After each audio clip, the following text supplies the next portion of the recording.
Hi everyone, this is Pastor Amy from the Park Church Co-op. It's Thursday, May 10th, and I'm coming to you again with some reflections for this upcoming Sunday. I wasn't with you last week. I didn't do a video because I was on vacation, enjoying some time down south in North and South Carolina. Just some time for refreshment and renewal, and so I'm coming to you here again, having gotten back late last night. So I don't know how refreshed I am today, a little sleepy, but it's good to be back with you and to share some of the things that I've been thinking about this week. If you don't mind, I'm gonna maybe refer to my notes as I speak to you this week, just because I didn't have as much time as I usually do to prepare. But it's a pretty eventful week this week in terms of different holy days and holidays. Today is actually known in the church as Ascension Day. It's the day 40 days after Easter when we remember the story of the risen Christ being or ascending into heaven in bodily form and leaving his disciples behind to carry on the mission of the church in the world. This happens 10 days before Pentecost, which is the day when we on May 20th, when we will celebrate the gifting of the Holy Spirit to the followers of Jesus. But it also occurs right before the last Sunday, or the seventh Sunday of Easter, which is this coming Sunday, May 13th, which is also Mother's Day. And so all of these stories, the ascending of Jesus, leaving behind his disciples, and the story for this upcoming Sunday, or the reading for this upcoming Sunday, which is Jesus' farewell prayer, and also Mother's Day, got me thinking about holding on and letting go. Because we talk about that with parenting, right? That we have to, that parents have to eventually learn to let go, to cut the apron strings, to let children explore and learn how to be in the world. It was actually big news this past week that Utah passed a free-range parenting law that allows parents to decide when children might be ready to take more responsibility and to explore the world on their own, to get to and from school on their own, or be out in the world without a parent needing to be there every minute. This is big news because it's really hard as a parent to let go, especially, it's hard, letting go is hard when we have things that we care so much about and people that we care so much about, that letting go requires a certain amount of trust and a pushing down or a pushing through our fears about what might happen when we do let go.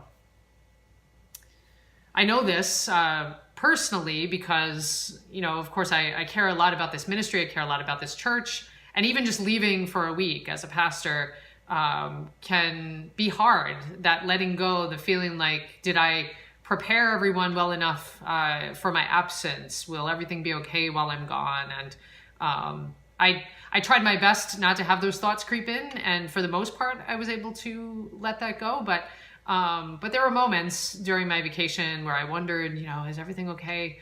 And so even I feel the challenge, like just letting go of those things and realizing that it doesn't always depend only on me to save things and to make them go well.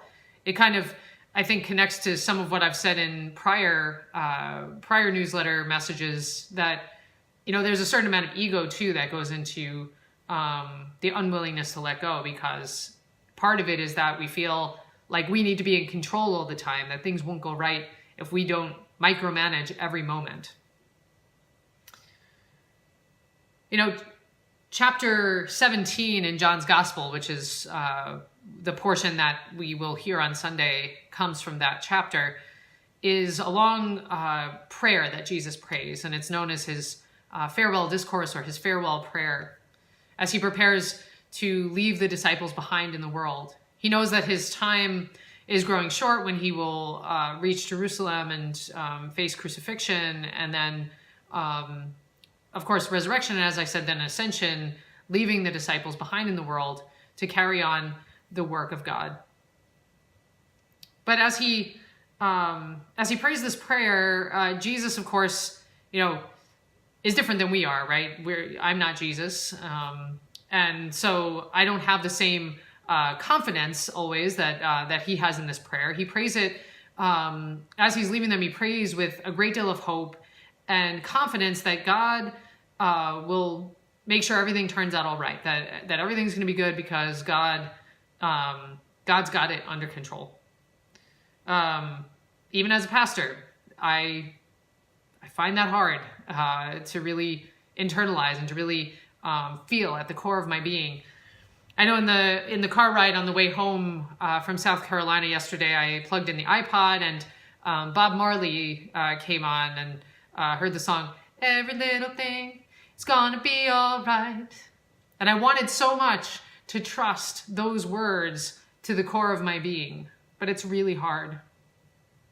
You know, as I think about Mother's Day, I of course think about my own mother, and I think about her wisdom that she let me and my sister have, I think, an appropriate amount of free range to learn and explore in the world and to take responsibility for our own lives at what seems, in comparison to parenting these days, a much younger age.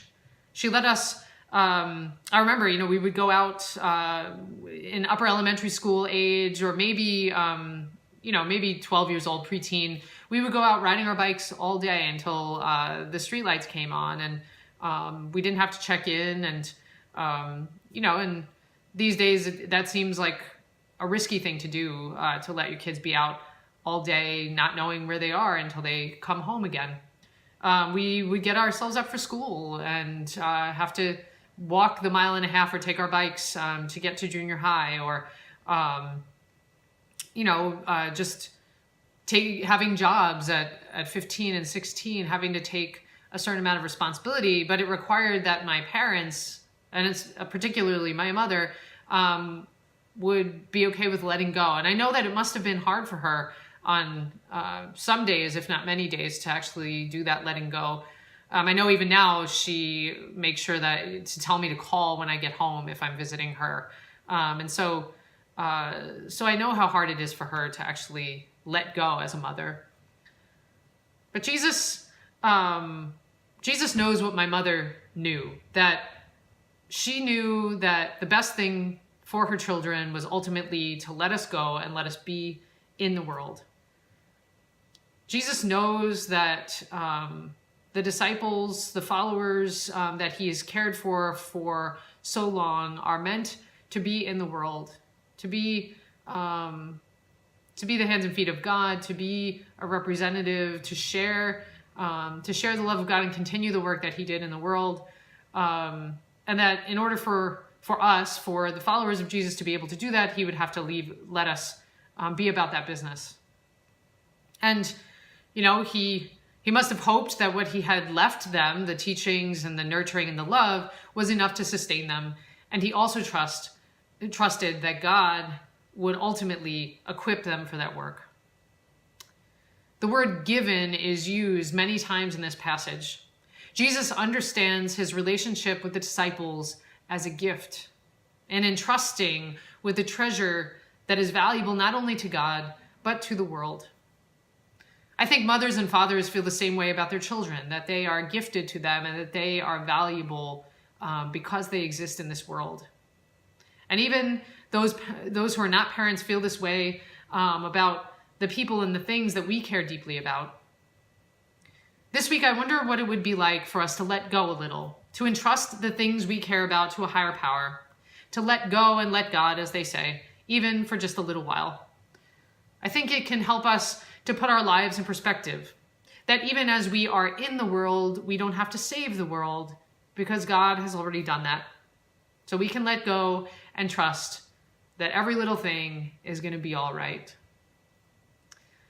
I appreciate you tuning in this week. I invite you to be part of the conversation, either by leaving comments below or by joining us on Sunday morning at 11 for worship.